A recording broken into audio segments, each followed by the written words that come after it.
Welcome to Aurobindo Pharma Q4 FY24 earnings call.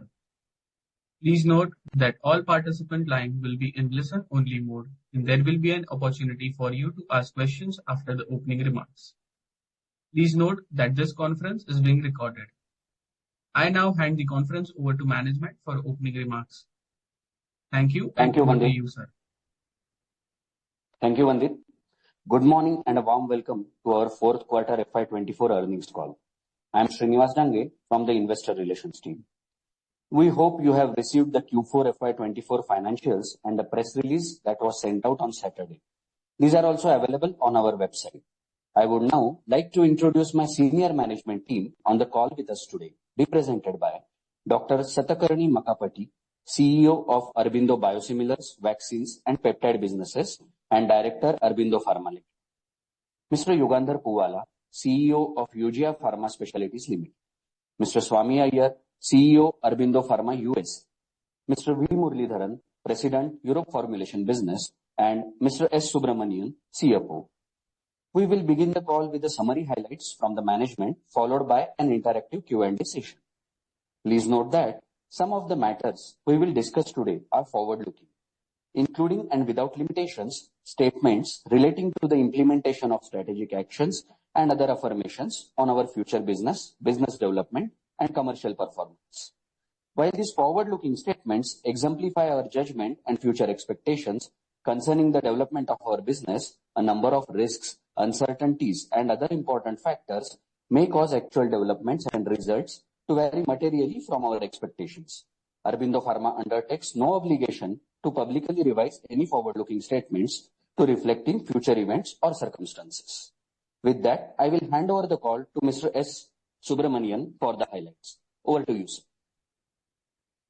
Thank you, Srinivas. Good morning and a warm welcome to our Q4 and full year FY24 earnings call.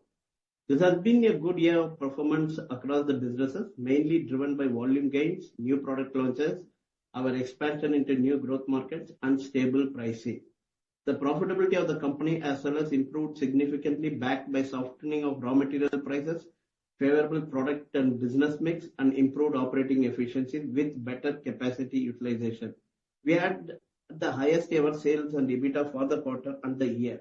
For the year FY24, we achieved 29,000 crore of sales, exceeding our internal target of rupees 28,500 crores plus, and achieved EBITDA margin of 20.1% against our guidance of 20%.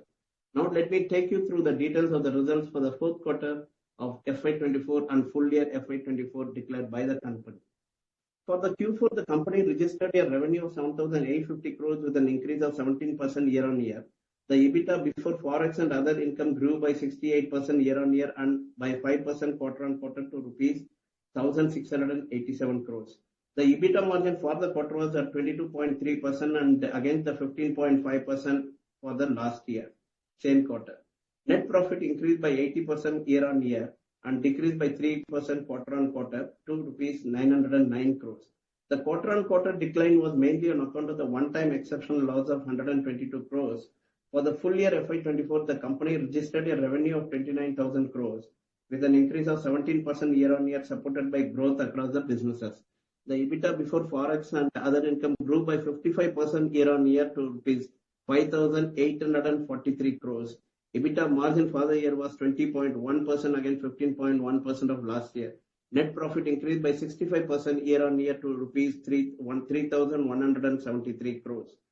In terms of the business breakdown, formulation business excluding Puerto Rico in Q4 witnessed a growth of 21% year-on-year to rupees 6,510 crores and contributed around 86% of the total revenue. The revenues are mainly supported by growth across the growth markets and Europe. For the full year FY24, formulation business excluding Puerto Rico witnessed a growth of 19% year-on-year to 24,419 crores and contributed around 84% of the total revenue. For the quarter, API business contributed around 13% and the revenue remained flat year-on-year to rupees 1,019 crores. For the full year FY24, API business contributed around 15% and clocked a revenue of 4,241 crores, registering a growth of 10% year-on-year basis. The growth in the API business is mainly driven by higher volumes on account of the improved asset utilization and debottlenecking. For the quarter, the revenue from US formulation without Puerto Rico increased by 22% year-on-year to rupees 3,588 crores. On a constant currency basis, the US revenue increased by 20% year-on-year basis to $432 million. The growth was mainly driven by volume gains, stable demand, and new product launches. Our large product portfolio basket helped us to optimally maintain the product stability, price stability. The Q-on-Q decline of around 4%, however, was mainly on account of the lower sales from UGA and seasonality. The OSD sales volume in US are expected to pick up during the quarter. Revenue from US formulation for the year increased by 23% to rupees 13,867 crores to $1,675 million. During the quarter, we have filed 11 ANDAs, received approval of 17 ANDAs, and launched 7 products. Revenue from oral generic product in USA has increased by 23% year-on-year to 279 in Q4 FY24. Also, for the full year, the revenue from oral generic products in USA increased by 18% to 1,078 million. Revenue from injectables and specialty business in USA increased by 28% year-on-year to $104 million. The year-on-year growth was driven by new product launches and volume gains. Albeit the quarter-on-quarter decline was mainly on account of the UGA 3 plant temporary shutdown. The total injectable and specialty sales globally increased by 26% year-on-year and stood at $143 million for Q4. For the full year revenue, the revenue from injectables and specialty business in USA increased by 38% year-on-year to $397 million. The total global injectables and specialty sales for the year increased by 31% year-on-year and stood at $541 million for the year against last year's $414 million. We have a total of 223 injectables and specialties ANDA filings as on 31st March 24. Out of that, we received 169 received final approval and remaining 54 under review or have tentative approval. The company as on 31st March has 830 ANDAs, out of which 658 has final approval and 27 as tentative approval. For the quarter, European formulation clocked a revenue of 1,832 crores, an increase of 10% year-on-year. In constant currency terms, the Europe revenue was euro 203 million against euro 188 million of last year Q4. For the full year, the European formulation revenue grew by 12% and clocked a revenue of euro 798 million. For the quarter, growth markets revenue increased by 50% year-on-year to 852 crores. In US dollar terms, revenue grew at 103 million in Q4 FY24. The revenue increase was mainly driven by sales across the markets. For the growth markets, revenue increased by 29%. In US dollar terms, revenue grew to 281 million from FY24 from 243 million in the previous year. For the quarter, ARV formulation revenue increased by 31% to 238 crores or $29 million. For the year, ARV business is decreased by 11% to 868 crores or $105, mainly due to pricing pressures or partially offset by volume gain. During the quarter, the raw material cost eased up further, supporting our gross contribution, which stood at 4,519 crores. Gross margin for the quarter was 59.6% against 57.1% of the previous year, which was supported favorably by the favorable business and product mix and other items. Moreover, the gross contribution stood at 16,399 crores with a gross margin of 56.5% against 54.6% of last year. R&D expenditure stood at 392 crores for the quarter, which is 5.2% of the revenue. For the year, the R&D expenditure stood at 1,480 crores, which is 5.1% of revenue. Improved capacity utilization seen during the last few quarters has resulted in continued operating leverage benefit during the Q4 as well as. Consequently, EBITDA improved to 1,687 crores. For the full year, the operating leverage benefit has reflected in 20.1% against 15.1%. Net capex for the quarter is 70 million, which mainly includes approximately 33 million towards the Penji project. Net capex for the year is 422 million, which includes approximately 146 million towards Penji project. Cumulative capex for the Penji project amounts to 285 million. The average USD INR exchange rate is 83.04 against 83.24 in Q3 FY24. The business had a net cash flow of 12 million during this quarter before the Pen G investments and investments in new market. As a result, the net cash position, including the investments at the end of March 24, was $18 million. The gross debt is 758 million. Recent changes in the composition board. Our board structure comprises of 10 board members, out of which 5 are independent directors, including 2 women directors. Mr. M.R. Kumar, ex-chairman of LIC India, has been appointed as the chairman of board of directors of the company from April 1, 2024. Dr. Deepali Pant Joshi, retired as executive director of RBI, joined the board of directors during the year. Outlook. Our financial performance in Q4 FY24 and the full year FY24 was driven higher sales on back of new product launches, expansion into new growth markets, volume gains and stable pricing. During the quarter, we commercialized 4 manufacturing facilities, including Pen G, 6-APA and injectable. During the next few quarters, we expect the operation of these plants to ramp up and start contributing to the top and bottom line meaningfully. With our continued investment in R&D, we continue to develop the strong growth pipeline.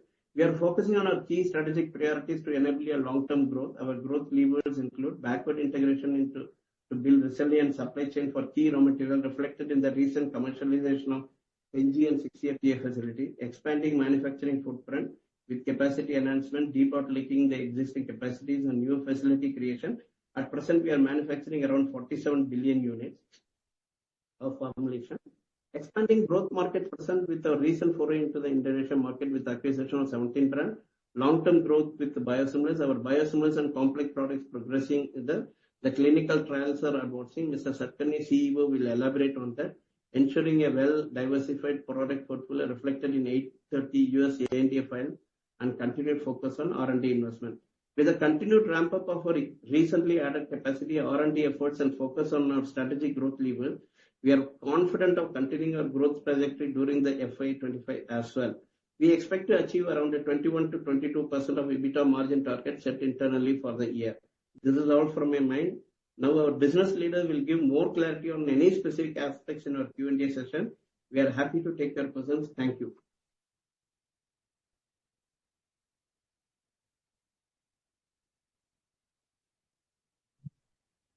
Thank you very much. We will now begin the question answer session. Anyone who wishes to ask questions may raise your hand from the participant tab on your screen. Participants are requested to use headphones or earphones while asking the question. The first question is from Kunal Dhamesha. Hi, good morning. Can you hear me? Yes. Yeah. Thank you for the opportunity and congratulations on a good set of numbers.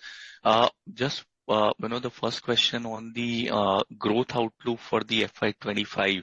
While we have said that we'll continue to grow, would you be able to give any range, for the outlook for FY25? We are not giving any growth outlook overall as a company, but our respective business leaders will talk about it when they are addressing their businesses. Okay, sure. So then, given that now UGR3 is classified as an OAI and there are 29 pending ANDAs, what is our plan to de-risk our growth for the next couple of years till we are able to resolve this official action indicated? Hi, Kunal. Morning. Yeah, I'm sure you are aware that we have built the Vizag plant as a backup de-risking plant for UGR3. Now, Vizag plant audit is completed, and hopefully we should get our first approval sometime very soon. So we will start actually filing more products from our Vizag plant. We also have a plan to de-risk UGR3 by doing dual filings from Vizag. So that's been the plan for almost 2 years now, and now it is getting actualized with the audit getting over. Sir, how many filings because of this OAI for let's say next 2 years will get stuck from UGR3 out of this 29? It's around 20 plus will be stuck, but what we are working, Kunal, is in terms of, because we have taken all proactive actions and we have never waited for FDA to come back. And we hope that we will be in a position to show to FDA that we are in state of compliance. And I expect at least 1 year getting impacted, but hopefully the second year we should come back. That's our internal estimates on this. Sure, sir. Thank you on that. And second question on the for Satkarni sir on the biologic CMO LOI that we have signed with MSD. Any update on that LOI to contract signing as of now, and in terms of whatever capex that we are putting, capacities, etc. Are we through in terms of basic infra? What is the update there? Hello, Kunal. With respect to the letter of intent, limited letter of intent that we signed with Merck, I have updated the exchanges that I would attempt to close the definitive agreement by 31st of May. Now, I think we are truly on track to closing the definitive agreement with MSD, Singapore entity, by 31st of May. So I don't see any showstoppers there. Sure, there are a few nitty-gritties that we are still ironing out, but I'm optimistic about closing it by 31st May. If there are any delays by a couple of weeks, then we'll keep the exchanges informed about it. But at this point, I don't see any showstoppers. What is your next second question? What was your second question, Kunal? Yeah. So in terms of capacities, how many liters worth of bioreactors we are putting, and what's the capex that we are planning for that contract, and what's the outlook on that in terms of where it is in terms of finalizing? Correct. So we have already started our project work. As I have told before, this is a large mammalian cell culture manufacturing facility, which is being done in 2 phases. The phase 1 capacities would be 2 into 15 KL mammalian cell culture stainless steel bioreactors with associated purification lines to manufacture the drug substance, as well as isolator-based vial filling line to convert the drug substance into the finished product.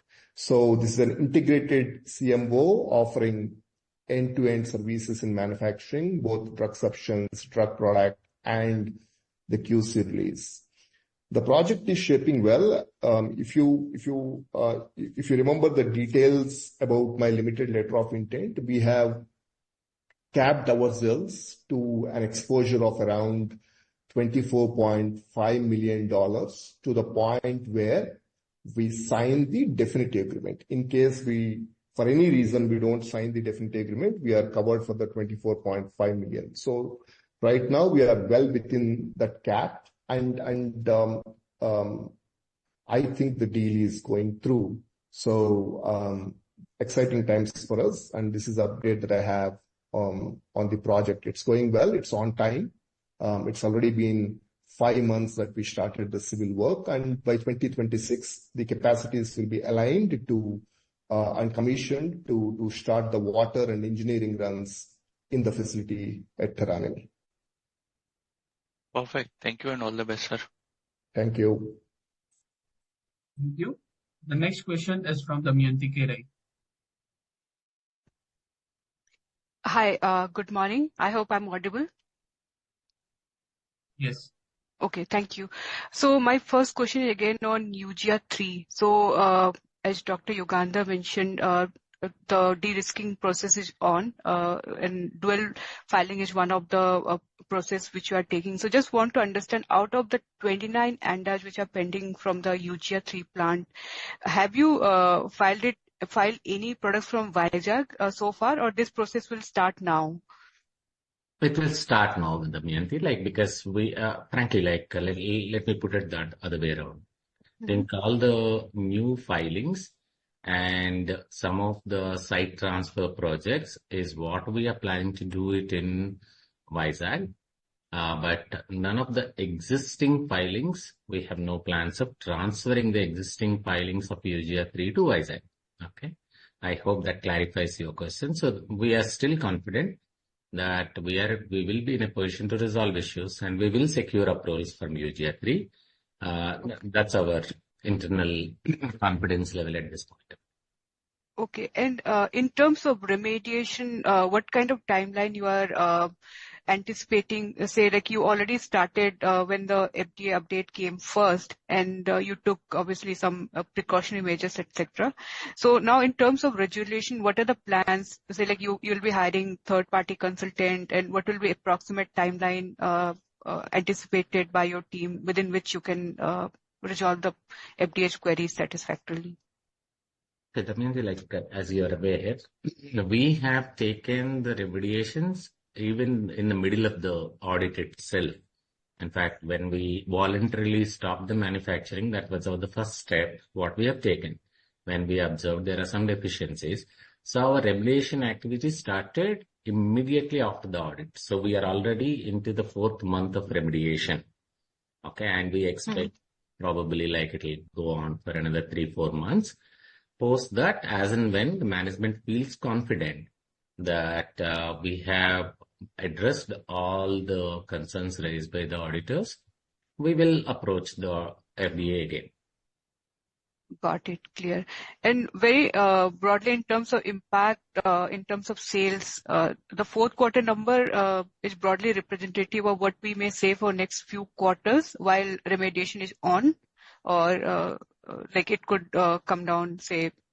No, in fact, 4th quarter, I have taken the hit. I think I told this last time to one of their list that because we stopped the manufacturing, we stopped the distribution out of abundant caution, and we got everything retested, and we with full confidence we started releasing the products. So we have taken whatever sales hit what we wanted to take in Q4 of last year. Okay, now Q1 onwards, it should be normal. So we expect a run rate of around $150 million every year across the globe. That's the UGR run rate now, and we feel like we will maintain that. Okay, that's clear. Thank you. And my second question is for Dr. Satakarni.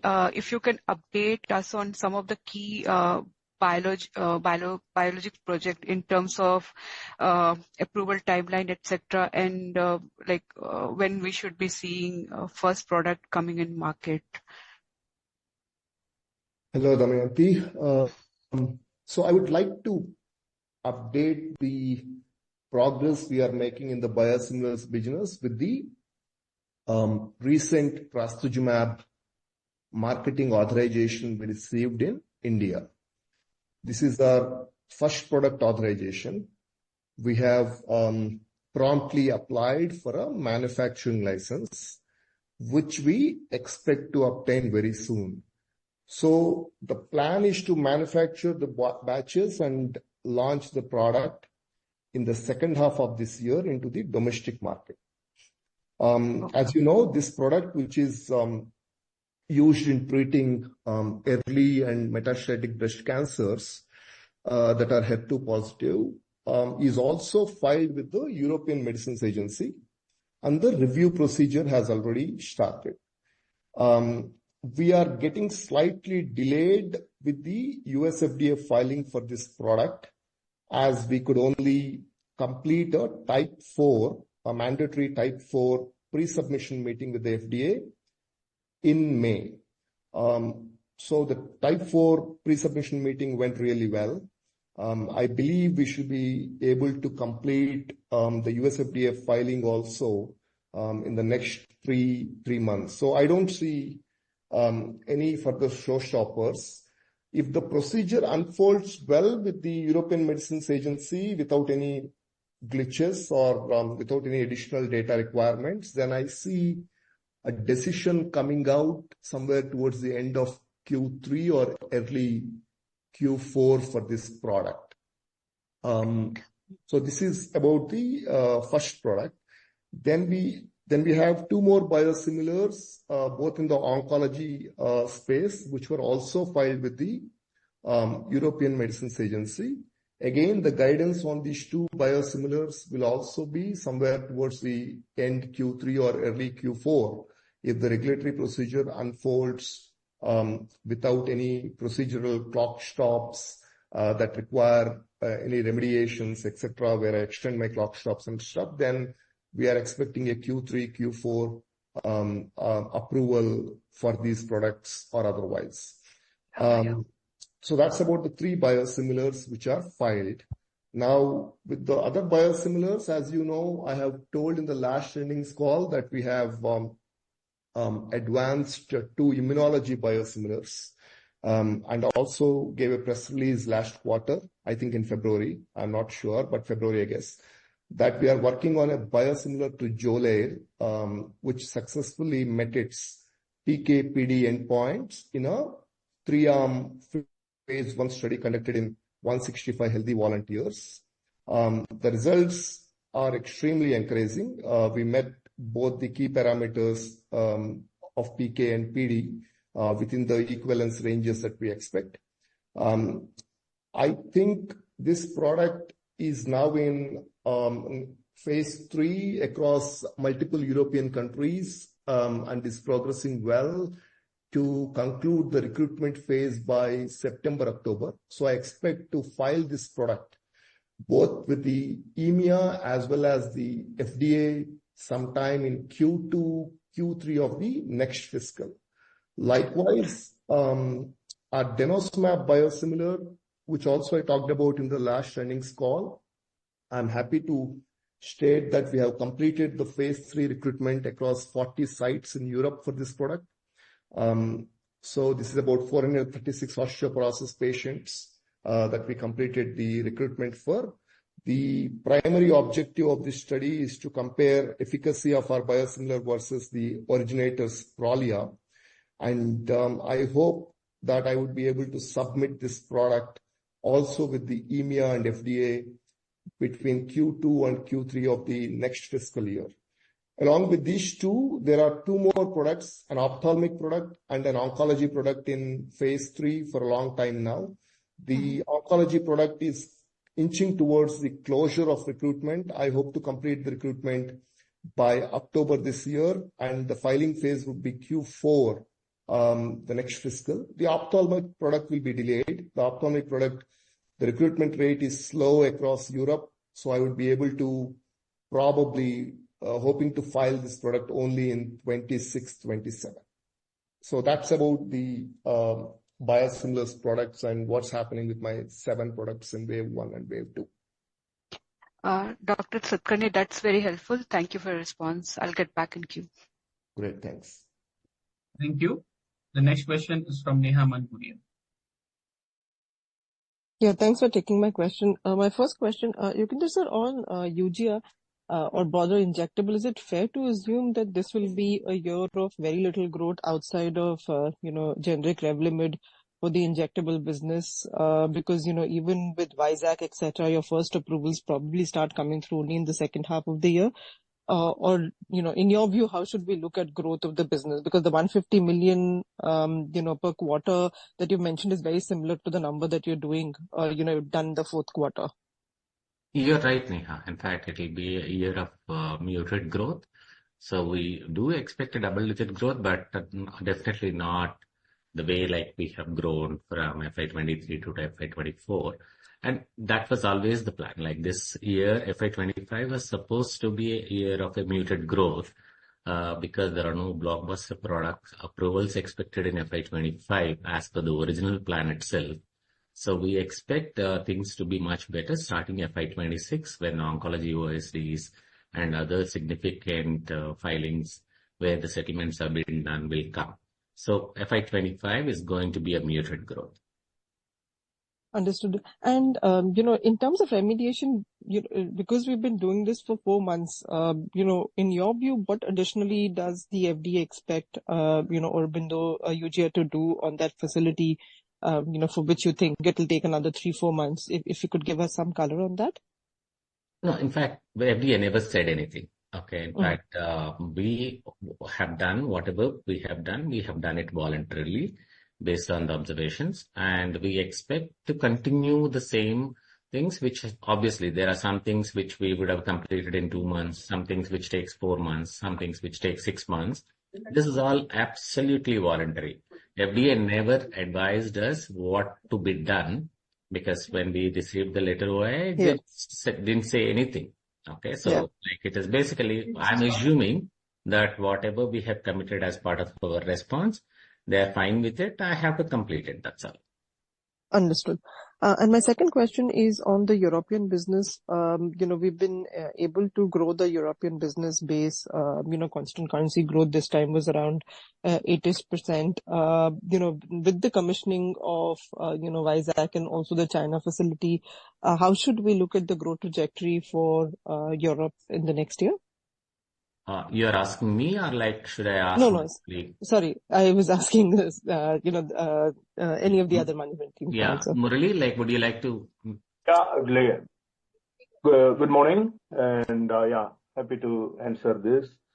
Yes, in Europe at this moment, we are definitely growing little ahead of the market growth rate, and the Vizag unit's contribution is going to be substantial. And of course, China unit is yet to come and supplies. We expect that to happen in FY25. Understood. And one last question, if I can squeeze in one more. Subbu sir, in FY25, given that global specialty isn't growing as much, is it fair to assume that margin expansion might be limited or limited to additional generic Revlimid? How should we look at margins for FY25, sorry. So, Megha, as I said in my earlier one, we are targeting to achieve a EBITDA margin of 21 to 22%.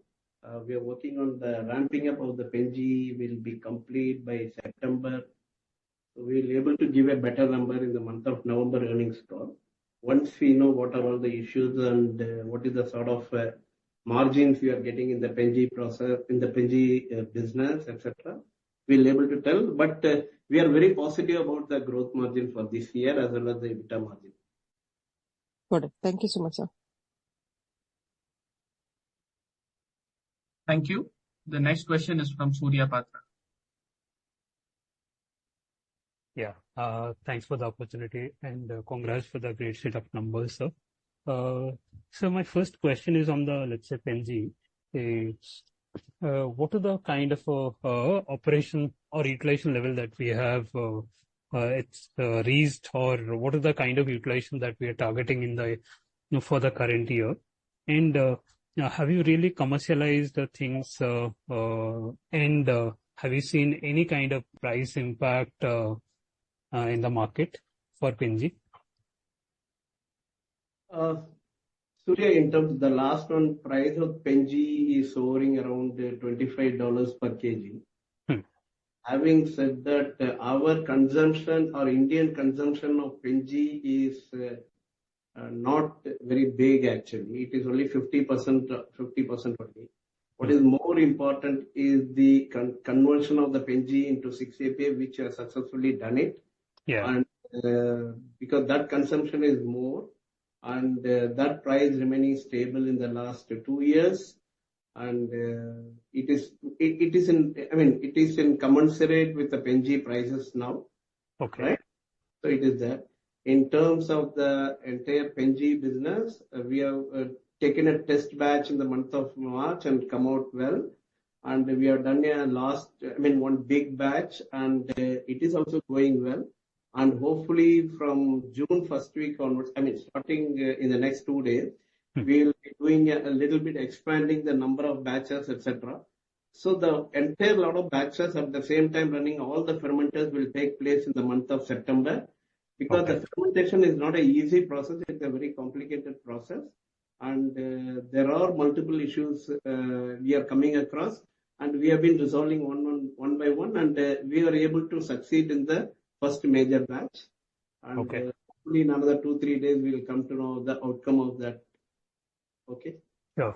But is there any sense about the yield that you have so far got, sir? No. See, the first thing is, from test batch, we have to take a bigger batch one. And after the bigger batch, expand the same bigger batch into multiple batches. I mean, we are having 10 sets of batches, starting batches. So we will expand from 1 to nearly 5 like that, or 3 or 4, 5 like that. And after that, we will expand to 10. So yield is not the main issue right now. Yield we will be addressing only in the month of September. Sure. Okay. My second question is about your possibly Yugandhar sir, you can respond. Our preparedness about launch of Rynuta in the US. You have already indicated that that launch is likely to happen in the second half of the current financial year. So, how important this launch could be for us, and how important it could be as a trigger, because knowing the fact that this is a kind of a $1.8 billion size, what is your preparedness for this launch, and how important that you do think about it? Which product are you interested in? Yugandhar, I think I'll take this question. Yeah, okay. I think he's referring to the product that we're getting from eVibe. Right. So we have briefly talked about it the last call. Yeah. So we expect to launch it in the second half of the current calendar year. That is sometime in July. And we also mentioned that there are a number of competitors in the market. And we had also indicated that we don't believe that the volume or the pricing is going to be so high. But we'll have to see as we launch this product. We are somewhat guarded we are somewhat not so optimistic, in terms of what you're saying with regard to the value. But we think it's a good product. Once we launch, we'll have a better feel of it. Okay. So just if I some more clarification about it. See, if the size of the product is, let's say, $1.7, $1.8 billion, and the competition is generally from the biosimilars, and we know that the penetration of the biosimilar is kind of not so great, and generally the interest of the payer in US biosimilar business, if you see, is not generally aligned with biosimilar manufacturer. Rather, it is more aligned with the innovators. And since it is an innovative molecule, is it not fair to believe more positively than what you have indicated? So I leave that to you on how you want to look at it. But we have done a study, and typically we like to do it conservatively. And sure. I think we have a fairly conservative estimate. This is a non-biologic product, as you're aware, and this is something different. So we have to see as we go. Okay. This is not a biologic molecule, sir? I don't believe so. Okay. So my third question is about the biosimilar opportunity as a whole, sir. So far, what is the kind of money that we have spent towards this biosimilar portfolio creation and all that, sir? And whether this cost is currently capitalized and or it is expensed currently. And once you start commercializing the product, what is the likelihood that it will have some impact on the overall margins of the company? So if you can give some sense about it. I will provide some data, but the impact will be informed by Satkarni. Yeah. We have spent around 340 million so far, and only we have capitalized around 75 million. Okay. Balance has been charged to P&L, right? Overall impact on that, Satkarni will be able to answer. Okay. So Surya, the spend numbers have been provided by Subbu. Yeah. Now, in terms of impact, as you can see, we have completed the licensor clinical trials for 3 biosimilars. We should also realize that we have been in existence only from 2018-19, seriously. Yeah. So we completed 3 clinical trials and filed them for 3 products. Filed 3 products. Now we have 4 more in global phase 3 clinical trials. Now, if you see how much does the competition spend versus what we spend on developing a product all the way from the cell line to bringing it to clinical efficacy trials. It's very prudent. It's very objective. We are very guarded in what we spend because we push the regulatory barriers when we design our clinical trials.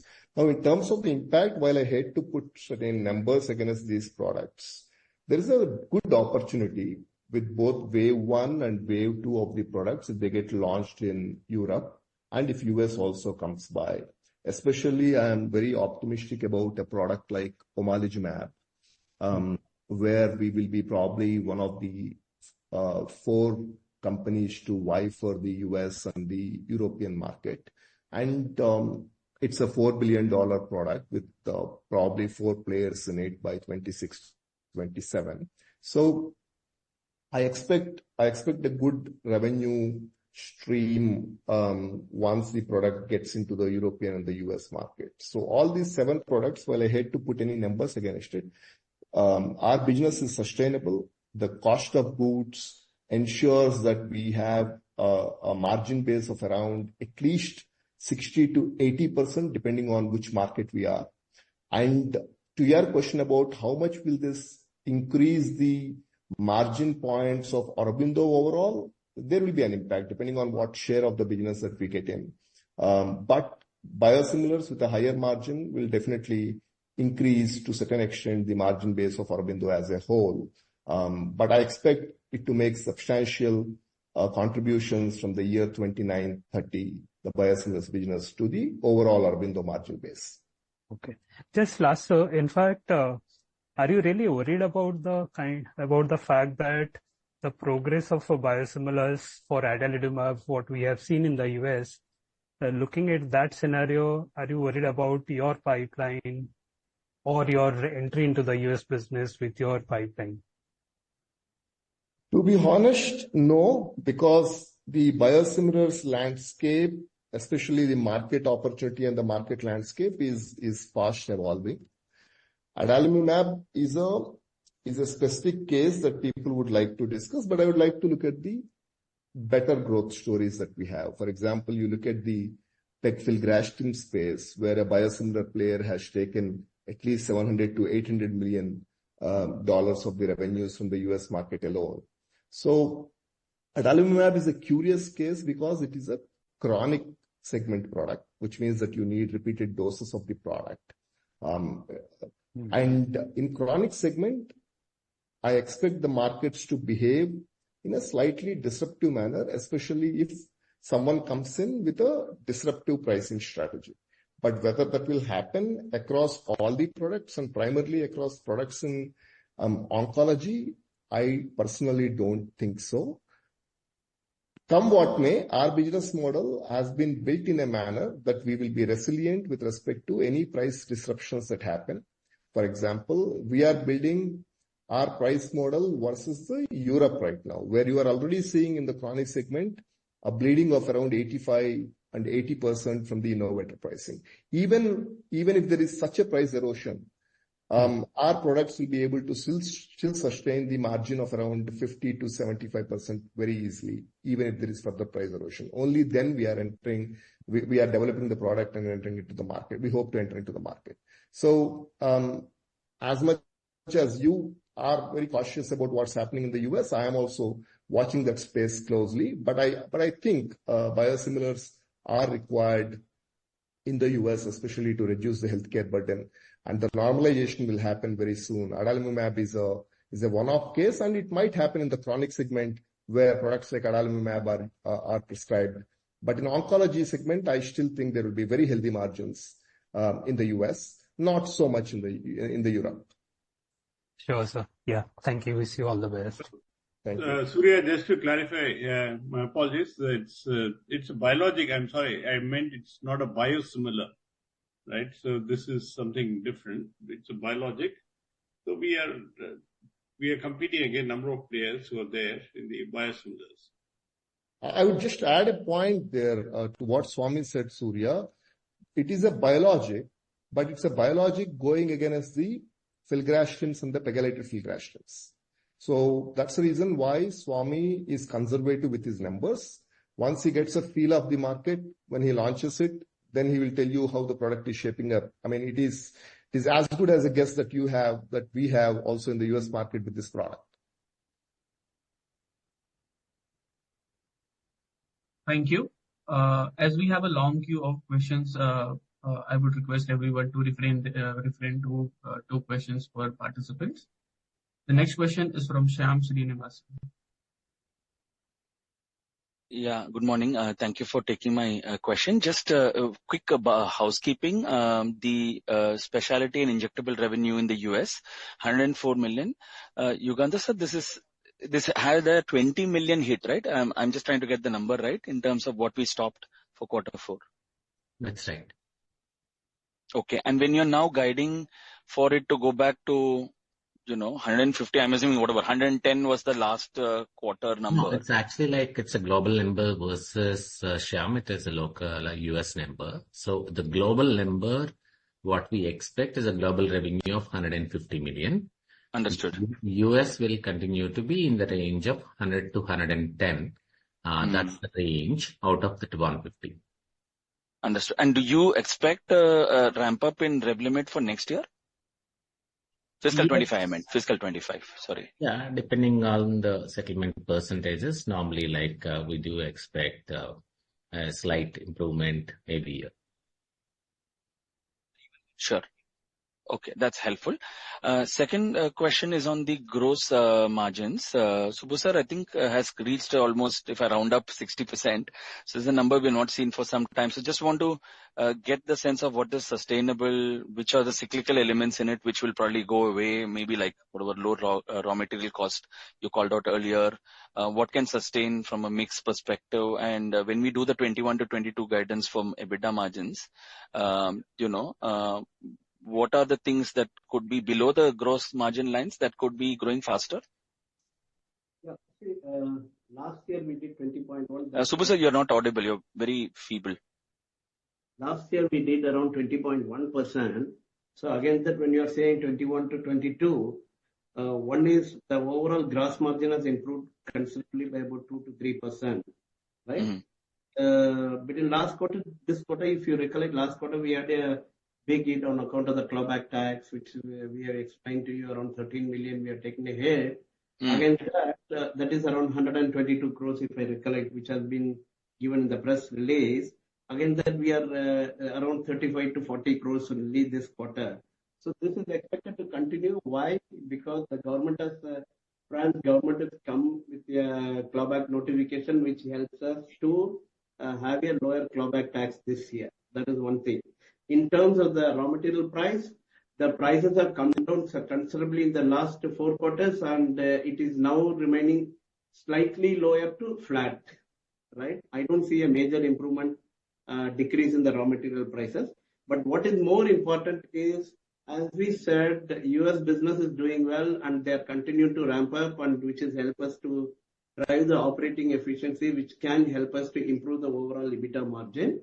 And also, as Swami has explained or touched upon it, there are a lot of new product launches which he has done, which is also helping us, and the pricing environment is stable. So we don't see a major down in the EBITDA margin as well as the gross margin. Once the Pen-G comes, which I explained in the month of September, what is the additional gross margin improvement which will come out of the Pen-G will be disclosed sometime in November earnings call. Understood. So my last question again, you talked about Pen-G prices at $25. Last calendar year, this was 30. So are you seeing, action from some of the big 3, big 4 in Pen-G already in anticipation of your, 15,000 metric ton total? I'm saying maybe global will be lower, but just are you seeing some signs that they are starting to drop prices? At what dollar per kilogram or ton do you think it starts becoming less feasible? Like if it goes below $20, let's assume, does this become difficult? So I'll stop there. Thank you. My chief buyer does not believe there will be a big drop in the Pen-G prices. Having said that, the Pen-G price has no relevance in terms of the overall consumption of the entire penicillin G, because we are going to consume it convert it and then consume it as 6-APA or some other product, other forward derivatives. So really the PENG price has no meaning actually, because we are not importing any PENG at all. We are importing kgs, single digit kgs only. So PENG price has no relevance for us. What is important is how much we are going to convert it into 6-APA, how much we are able to further convert it into amoxicillin bulk and then sell it in the market or sell it as 6-APA is what really matters. And that price, 6-APA price is always stable. So let's forget what is the PENG price. PENG price has no meaning actually, relevance actually. Got it, sir. Helpful. Thank you and all the best. Thank you. The next question is from Tarang Agarwal. Hi, good morning and congrats on an extremely strong FY24. Couple of questions, one on CAPEX. Quite a few projects have been commercialized, PENG, 6-APA, Vizag, granulation, China. If you could give us a sense on when you've suggested PENG will probably start in September, both PENG and 6-APA. But if you could give us a sense on the other three projects, when will they start meaningfully contribute? And further, CWIP as on March 31st, 2024 was about 20,50 crores and intangibles under development was about 1130 crores. So if you could just give us some sense on, what are they referring to, what plants or what specific products are they referring to? My sense is $75 million of biosimilar capitalization, a large part of it would be under intangibles under development, but I'll leave for you to comment on that. And then I have a couple of questions after. Thank you. We have 4 projects commissioned in the last quarter. That is, one is the PENG and the second is the 6-APA. We will able to, that meaningful contribution will start coming from Q3 onwards, right? And we also capitalize part of Vizag facility, injectable facility and Auroactive project, right? Which we have done only partial capitalization, the front end only we have done it. So those things are also, Vizag, as Yugandhar already informed, the inspection took place, he is waiting for the next steps. He has elaborated in detail. In terms of the Auroactive, it will also start moving in the, by August, September, it will start moving up. In terms of the total overall 2,739 crores or $325 million, as you rightly said, Curotech forms around 78 million and USA, Dayton facility in USA will be around 70 million and we have other projects which are very, small projects. These 2 are in terms of the intangible asset and development, which you said around 1129 crores or 1129 crores or $135 million. Once again, there are certain Acrotech products which are under WIP. I think just increasing the volume. Yeah. Or Acrotech, which is around $75 million, which they are doing a clinical trial, and UGS specialties, which Yugandhar has already explained that is after the settlement, etc. It will go by 26. So like that, these are then other things are very small. So we are actually our plate is very clear, and we will be capitalizing, and we will be started seeing a meaningful contribution starting September, October onwards. Perfect. Okay, thank you. On US and Europe, US, can we expect the current OST run rate of about $280 million to edge up to about $300 million as we move forward? And similarly for Europe, 200 million euros seems to be the new base. How should we look at it for FY25?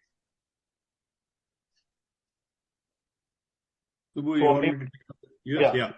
Then I'll. Thank you. Yeah. So on the US, we are fairly optimistic about the outlook for the coming fiscal, with new launches being the main drivers. I think I cannot quantify any particular amount, but we have a large base, and compounding growth on this base will be difficult. But we do believe that there is a reason to be optimistic about the growth. Yeah. On Europe? Murli? Yeah. On Europe, Tarang, as you rightly said, 200 million plus is the new base. At least we have started hitting this in the last 2 quarters, even though in Q3 it was short of 200, but you account for the clawback, we were crossing 200, and this quarter also we could do it. So the expectation in FY25, all the quarters will be doing north of 200, and the idea is to grow further. Perfect. Last question, sir. Auro Peptides as a business was incorporated somewhere in 2013-14. And while we see an exhaustive list of peptide DMFs on your website, we're not sure what's happening in this business in terms of what is the traction that Auro has both on the API and the formulation space. So if you could just give us a sense on where this business is, and vintage has been quite long, about 10 years now. Tarang, hi, I would take the question. I would start with an update on Auropeptides. Auropeptides, the manufacturing facility was inspected by the US FDA from 12th Feb to 16th Feb, and FDA has determined that the inspection is closed with 0 observations. We are particularly glad for this outcome, as you have rightly mentioned in your question, that we have been steadfast in developing synthetic peptides. These are very difficult peptides for over 10 to 12 years now. We have 14 DMFs filed, cutting across oncology segments and others, and some of these have contributed to 5 ANDA approvals for our customers, including Aurobindo and Eugia. Right now, our work is in primarily oncology and diabetes. Our work in GLP-1s, compared to our industry peers, is very less talked about. We have an active DMF for one of the GLP-1 products, and our second GLP-1 product is now fully developed with the process validated as well. We hope to file a DMF in the next 2 or 3 months for this product. Right now, we are expanding our synthesis and purification capabilities for GLP-1s, as we are aligning some additional capacities that will become available by early next year. So in all, our focus on diabetes and oncology segments will hopefully build momentum in this business. I am quietly confident and pleased at how we are starting to relook at our peptides business, mixed with a bit of caution when it comes to GLP-1s. At the same time, with both optimism and prudence in how we reinvigorated our pipeline. One more update is that recently through APL, through Aurobindo, we have received an approval for linaclotide. Linaclotide is a peptide, a synthetic 14 amino acid cyclic peptide. It is used in the treatment of constipation and irritable bowel syndrome. So we are going to launch that product through a very trusted partner.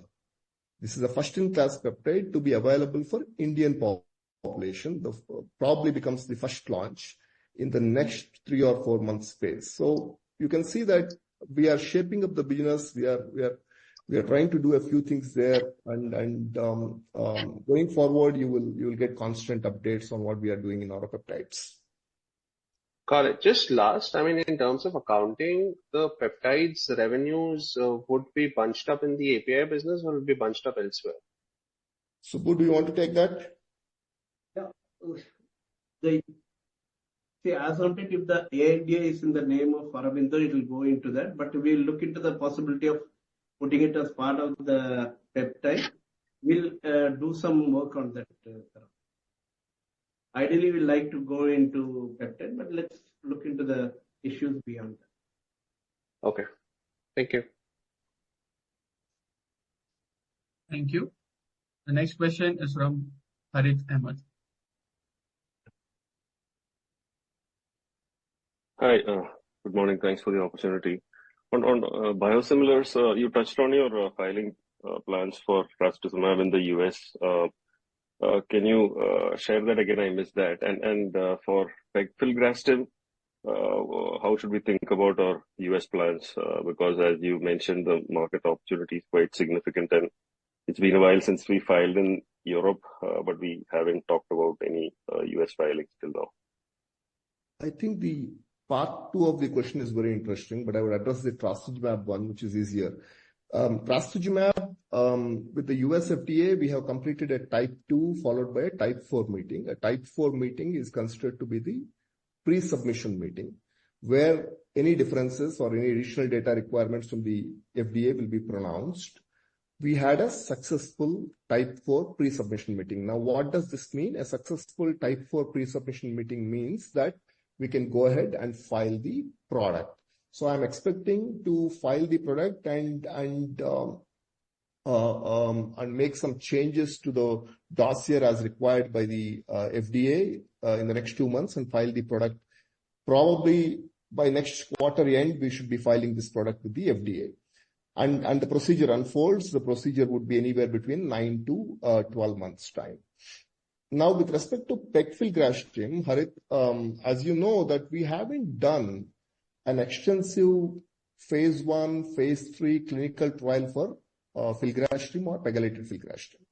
We have gone with an abbreviated clinical pathway where we have only conducted a phase 1 PK/PD study in healthy volunteers, that to a very small number, and push the regulatory barrier, especially in Europe and with MHRA, to file this product with them. Now, FDA, in terms of their totality of evidence approach that is required for the biosimilars, they will ask for a phase 1 and phase 3. With filgrastim and pegfilgrastim, it is slightly different. We haven't ever developed this product for the US market. The thought is very recent that while we had a meeting with FDA and FDA is convinced with our approach of doing a phase 1, they wanted a small additional immunogenicity trial, while they were okay with us not doing a phase 3 efficacy trial. So in the sense that the data that we have generated for the European trial is good enough, plus some additional data on immunogenicity has to be generated in healthy volunteers, and then the pegfilgrastim will also be readied for the US FDA filing. Now, the timing of it, originally I was thinking that I will file it somewhere before Q3 this year, but that might get slightly pushed into Q4 or into Q1 next year. But pegfilgrastim, we are definitely going to take it to the US market. We will take it not just the PFS to the US market. We would like to take the auto-injector also to the to the US market. We are working with the agency very closely. We have completed a type 2 meeting on pegylated filgrastim. I'm hoping to have a type 4 meeting, a pre-submission meeting also with the FDA sometime in the next quarter. Does that answer your question, Harit?